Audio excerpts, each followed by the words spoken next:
HighBridge, a division of Recorded Books, presents The Atlas of Reds and Blues, a novel by Devi S. Laskar. Read by Jeed, Saddy. I could trace it like a geography of someone I had once been. Vandana Khanna. Trouble swallowing. Now this fainting, this falling, this landing so ungainly. Concrete scratches her face, the back of her arm. Her legs twist like licorice. Nearby, it sounds like cocktail hour at a convention of common starlings, a murmur punctuated by intermittent laughter. Why? The sky marbles blue and white, but the clouds are leaving town. She closes her eyes, breathes in the metal essence of her own blood as it exits the hole the bullet has created. The last time she smelled the siren, 1997. Blood on the toilet seat, blood on the tile, guilt flooding like ocean water overhead. She shouldn't have gone home that day after her collapse. She should have driven herself to the hospital. Maybe that baby could have been saved. Still, that was 13 years ago. 3 babies since then, alive and thriving. But she's at once on the driveway and back in the employee bathroom, washing that blood off the long-since discarded skirt in the white sink, wiping away the blood on her fingertips with brown paper towels. Her eyelids so heavy now, but she possesses the power of flight. Her spine against the concrete of the driveway, cold, but her mind, the jumble and rattle of a projector running continuously. A moving picture made of stills, but not a silent movie. A kaleidoscope of time and place. An atlas of the past. The call of other voices, husbands, children, sisters, and the sharp bark of Greta, the shepherd who's been dead for almost 2 years, of a degenerative disease. Other voices, too, unfamiliar, newly introduced. The policemen and their dispatchers, and voices of those so dear, but gone long before the babies came. Her eyelids so heavy. How much liquid is spilled near the heart toward the stomach? Why is the act of spilling liquid so painful? Suddenly realizing, this is a miscarriage of a different kind. No baby to lose this time. A different kind of secession. The owl that has been living in the tree outside the bedroom window hoots to the agent's assault rifle trigger call. She, daughter, wife, and mother of 3, tries to open eyes, mouth. Film ends. Light shining on blank screen. Screen dissolving into page. Something she can read. Pain shifts. An outline, not a chalk outline or the outline of a body for the shooters at the practice range, but Aristotle's incline, an outline of a story, an explanation of why her back is to the concrete. Every story has a beginning, a middle, an end. Aristotle's ski lift structure with 7 stops, outlined in his Poetics, a book she has studied and restudied over the years. She begins searching for the words that will form her beginning, that will anchor the story, her own story, in its ordinary world. She reads the words that form as she remembers. Moving day in the ordinary world, in which she moves 13 long miles to a new house, 3 girls in tow, their beloved shepherd parked in a kennel, their belongings painstakingly packed box by box and hauled over from the old house bit by bit.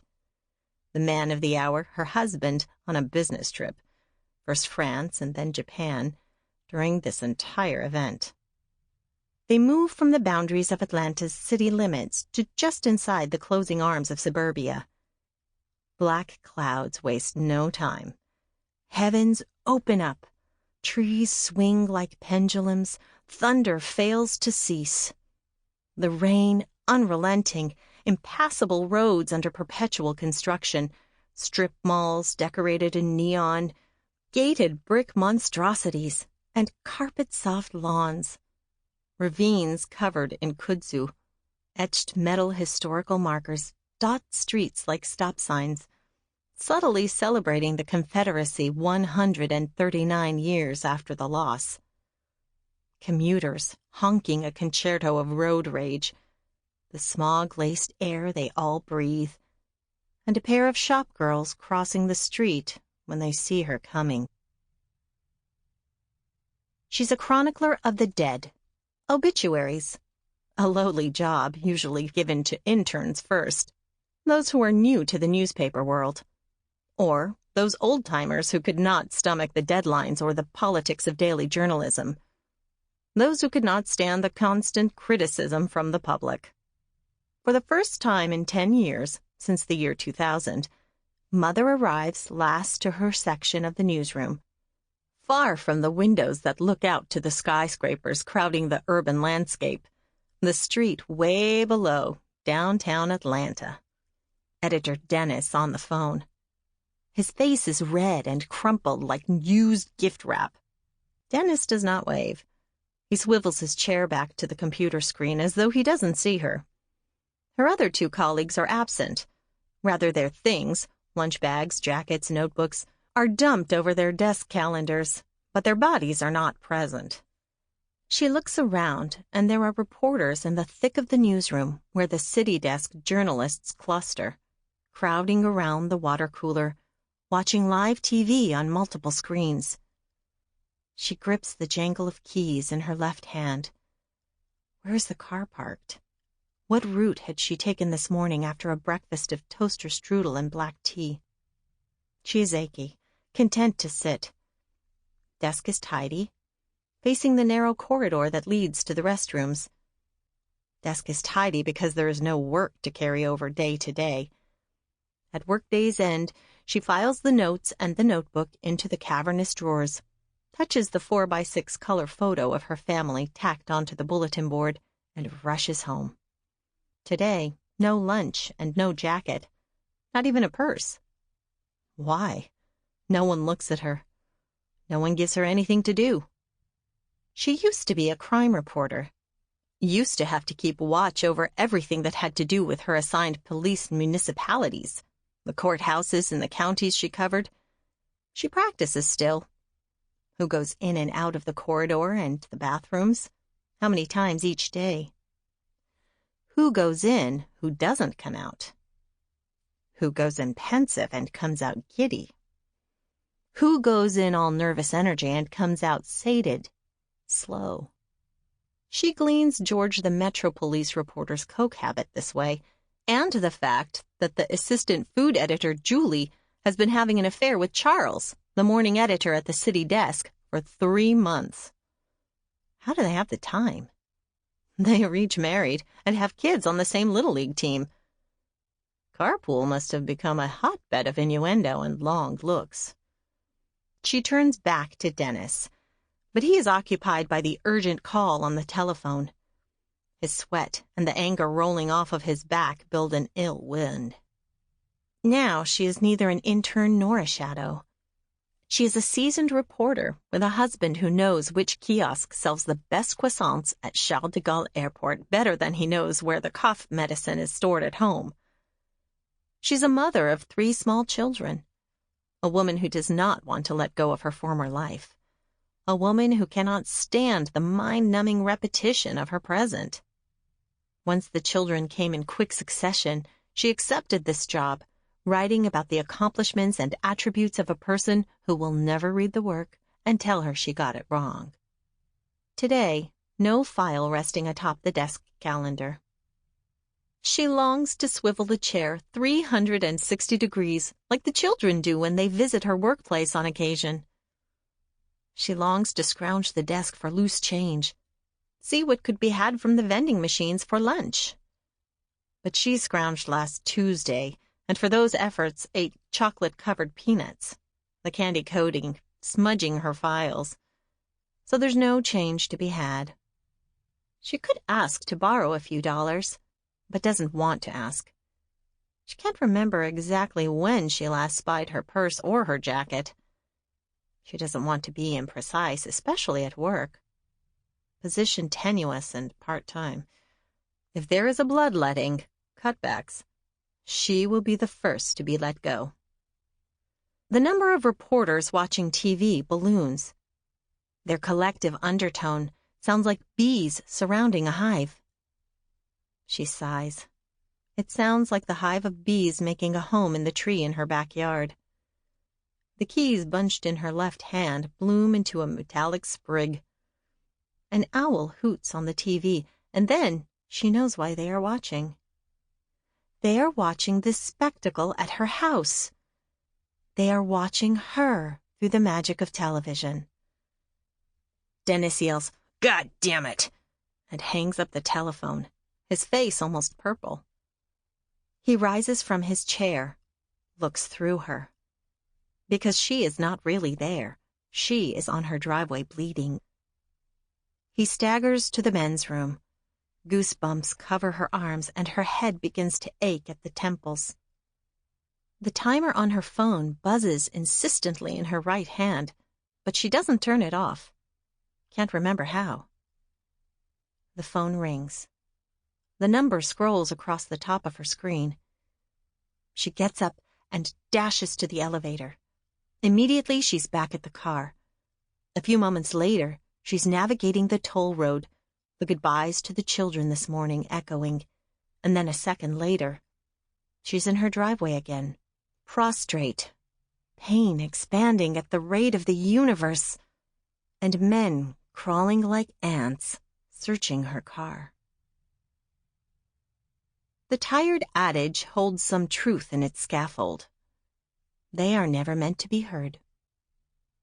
Like children, most dolls are made only to be seen, put on display. Real live dolls are taught to remain stoic, bear witness in silence, no matter how the consumer judges. The radio dispatcher squawks, and a policeman's voice describes her. Black hair, brown skin, gray sweatpants, brown t-shirt, flip-flops. The dispatcher's voice drawls, "Is she black?" A lawnmower sputters to life nearby and drowns out the policeman's reply. 3rd Monday of May, 2010. When you put American clothes on a brown-skinned doll, what do people see? The clothes? Or the whole doll? Or only the skin? The baby doll arrives in a pink cardboard box, a toy with black hair and brown eyes and skin like caramel creme. A gift presented from the paternal uncle for the real thing, who will grow up to become mother on the driveway, and the baby sister, who will grow up to become a nun. The girl's mother braids the baby doll's hair into a tiny plait. The real thing and the baby sister and the toy baby doll now match. 3 dolls in small-town North Carolina. Their mother shakes her head every time the real thing or the baby sister cry. Their mother points to the doll. "See, she is a tough cookie. We never hear her cry." This refrain often repeats, no matter if the real thing and the baby sister don't want to eat lunch at the appointed hour, don't want to go to bed before the sun finishes setting, don't want to stop reading the book aloud. Out of the 3 of them, the toy baby doll never talks back, always closes her eyes when she's put down for a nap, never complains when their mother takes a kitchen rag and wipes the smudges of dirt from her face. The toy baby doll is shoved into the black Samsonite rectangle the summer before she, the real thing, turns 10. The toy doll rides in the belly of the plane across the international dateline in a suitcase coffin that is bequeathed to a girl cousin in a crowded, noisy suburb of Calcutta. There is talk in the next room, where the maternal uncles sit and drink cha, about the Americans landing a probe on Mars the previous day. The Bengali grandmothers and great-aunts smooth their own hair with worn hands, the colored bangles on their arms tinkling like wind chimes, heralding the start of a new day. Their amusement echoes down the throat of the neighborhood, gathering volume as it reaches the cul-de-sac, the dead-end lung. The neighbors are dressed in tennis whites, their bottled blonde hair in ponytails. She can hear these real Barbie dolls, each stationed at the tops of their own driveways, watching and laughing. But what she pictures again is a murmuration of feathery starlings cresting and dipping in unison against the swath of sky. Scratches scar the arms and legs of the pair of Barbie dolls their mother picks up from the consignment shop in Carborough, as if the doll's previous owner was trying to pierce the plastic skin to see what lay underneath. Their mother plucks miniature accessories from the curb when the mean older girl across the street throws a fit loud enough for the entire neighborhood to hear and tosses all of her toys outside in a cardboard box. A hot pink shoe, and a blue one, and a pair of white sandals with frayed straps, a Barbie bed that is no better than a plastic gurney, one pastel pink skirt, and one orange and black top. The real thing and the baby sister empty out 5 shoe boxes storing old letters, buttons from coats long donated, paper clips, and use their stapler to fashion a house. Each room a diorama made from repurposed juice cans, padded manila envelopes, socks too holy to be darned. Their mother collects scraps from the material of aprons she sews in front of the TV most weekend evenings and donates them to the Barbie Improvement Project. They watch the ads for a new movie, Star Wars Episode 4. But their mother will not let them go, declaring it to be witchcraft and a waste of money. The real thing and the baby sister grow tired of the not entirely new, perky Barbie dolls and their forced smiles and their scarred bodies. It is not the sound of music with Maria making play clothes from drapes for the captain's 7 children. The baby sister strips the scraps from the Barbie girls, and she, the real thing, fashions temporary transportation from the shoebox that was the Barbie sitting room in the cardboard dollhouse. They have a better chance of getting new homes if they don't have ugly clothes, the baby sister says. They have a better chance if the white girls near the river never know we played with them, the real thing says. She and the baby sister put the dolls into the box, sitting up side by side, and set them free down the tributary that leads to the Cape Fear River Basin some miles away. They wave goodbye and watch the box sail calmly downstream.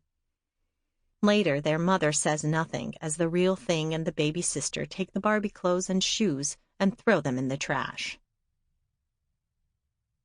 Someone trips the switch for the red bullhorn on the squad car parked at the far end of the driveway, next to the blue recycling bin and the green yard waste container. "Good Lord," a voice exclaims. "Why does everything have to be so complicated?" Mother is 43 years, 6 months, and 25 days old. Today, the middle daughter gets in Mother's car after school, in tears, sobbing that her new classmate won't invite her home. "Annette said her mom won't let her play with black people outside of school." Middle daughter's shoulders slump forward in her seat. Everyone in the first grade is invited to the special premiere of B-Movie at the Buckhead mansion of Annette's famous athlete uncle. Everyone but her. Mother drives back to school, leaves the car idling in the fire lane, and marches into the office. "Why are children allowed to even say such trash?" The teachers and administration look as blank as stretched canvas. "You know they're hearing this from their families." The school employees simply fix their eyes on a point just past her shoulder and stare. "What are you going to do?" Their silence is the loudest thing she's ever heard. She marches back to the car, a wooden soldier on fire, plotting. "Don't tell Daddy," middle daughter says to mother as soon as she straps on the seatbelt. That girl has always been able to read her mother's face like a road map. "Why not?" "He'll be sad, and he has to go out of town for work." "So what? He needs to know." She pauses, eyes the last piece of cinnamon-flavored gum in the cup holder, but leaves it. "Besides, he's already out of town for work." Middle daughter is shaking her head. "No, he'll be sad." Mother is hardly out of the pristine neighborhood that surrounds the school when the patrol car passes her, makes a smooth three-point turn, flashing red lights, DJing a siren. "Stop the vehicle," the robotic voice booms through a bullhorn. Mother pulls her car to the shoulder, whips out the registration and her license, rolls down the window. The policeman is young, the hair on his head a newly hatched chick, fuzzy, translucent blonde. "Here you go," she says before he opens his mouth to speak. He grunts. "You missed the yield." He bends his head and clocks first the passenger seat, her purse zipper open, a dog-eared copy of 100 Years of Solitude splayed, spine up. Then the back row and middle daughter calmly eating a cereal bar and looking away. Out her window to the wrought iron gates and what stands on the other side. A water fountain, a rose garden, and a columned house. An American flag from the 1790s, 13 stars in a circle, flaps proudly atop a flagpole. Underneath it, a Confederate flag, with its iconic Southern Cross, waves in the wind. Mother does not argue that the sign has been absent, removed for years now, that the hedges at the soft intersection have been trimmed back so that all parties can see one another. She does not argue that he has been stopping her regularly, usually in the mornings. She recognizes him, but he never recognizes her. For the first time, she fails to apologize. His stride back to the car is deliberate and purposeful. He returns, a pink ticket in his hand. "Pay close attention," he says, his eyes as blue as a cloudless day. "Don't let me catch you here again." She nods in agreement, though she knows she'll see him again within the next week, and that he won't recognize her, and then rolls up her window. "Don't tell Daddy," she says. Middle daughter grins, then grimaces. Her eyes look down toward her hands. "Why not?" "He'll be sad," she says. The pain like an ambulance call, waxing and waning as the red light circles through a complete revolution. She calls out for help. The blood pouring out of her is steady and strong, a river, not a monthly tributary. She's almost out of toilet tissue. She flushes the toilet again. She spies the bath towel, but it will require her to stand up and take a few steps. "Something's wrong," she hollers. "I can't stop the bleeding." But she pleads to deaf ears. She knows exactly what her husband is doing. He is wearing his headphones and listening to music and waiting for the timer to sound. Greta is outside chasing squirrels. When the timer sounds, he will unplug his headphones and call for their shepherd, their first baby, to come inside. Then he will call out for Greta's human mother and tell her it's time to go to the friend's house for dinner. There will be an exasperation in his voice when she doesn't answer, when she doesn't magically appear at the bottom of the stairs ready to go. But then he will be curious and will come looking for her. She knows it is close to the time they will have to leave. She turns her head to the left and sees the dress she was planning to wear to the party. White with tiny eyelet flowers stitched at the collar and the hem, cap sleeves. White is the color of mourning in her parents' world, in her parents' culture. How appropriate. She can wear white to the hospital instead, to confirm what she already knows. that the baby no bigger than a peanut that she's been wishing and worrying for nearly 7 years has left her. She looks at her hands, awash with blood that smells of iron and copper and steel. She will come home after the hospital and lie in her bed, her head propped up by pillows, a TV remote on the nightstand to change the channel. The TV will remain on for days and days, a steady chatter of talk shows and game shows and news to drown out the silence. The countdown clock ticking toward a due date that no longer matters. The dispatcher's radio crackles. "Well, Hollis, at least you got to work on your hobby today." The agent laughs hard. "Which one?" The crackle repeats. "Both, I guess. You always do love to brandish your weapon while working on your tan." Mother remembers the motorist in Alabama being interviewed by PBS right after the last election. His farmer's tan, his candy red pickup brandishing a gun rack in the back, and a sticker of a skeleton draped in the Confederate flag.